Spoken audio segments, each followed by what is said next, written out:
దావీదు గోలియతు కథ. తెలుగు. ఒకప్పుడు ఇశ్రాయేలీలు ఫిలిష్తీయులతో యుద్ధం చేస్తున్నారు. ఫిలిష్తీయుల వద్ద ఒక మహావీరుడు ఉన్నాడు. అతని పేరు గోలియతు. అతడు దాదాపు 9 అడుగుల ఎత్తు, కవచంతో కప్పబడి, మహాకఠినమైన కభాయుధాలు ధరించి ఉండేవాడు. ప్రతిరోజూ అతడు వచ్చి ఇలా సవాలు చేసేవాడు: మీరిలో ఎవరో ఒకడిని పంపండి. అతడు నన్ను ఓడిస్తే మేము మీకు దాసులమవుతాము.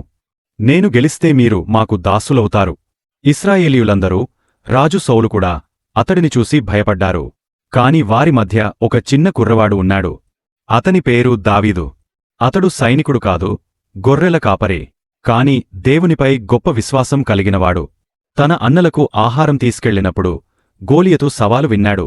దావీదు అన్నాడు: జీవముగల దేవుని సైన్యాన్ని అవమానపరచు ఈ రాక్షసుడు ఎవరు? నేను అతడితో పోరాడతాను.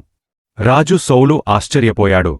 కాని దావీదు చెబుతూ, నా గొర్రెలను సింహం, ఎలుగుబంట్లు దాడి చేసినప్పుడు దేవుడు నన్ను రక్షించాడు, ఇప్పుడు కూడా రక్షిస్తాడు అన్నాడు. సౌలు తన కవచాన్ని ఇచ్చాడు, కాని దావీదు దానిని ధరించలేకపోయాడు.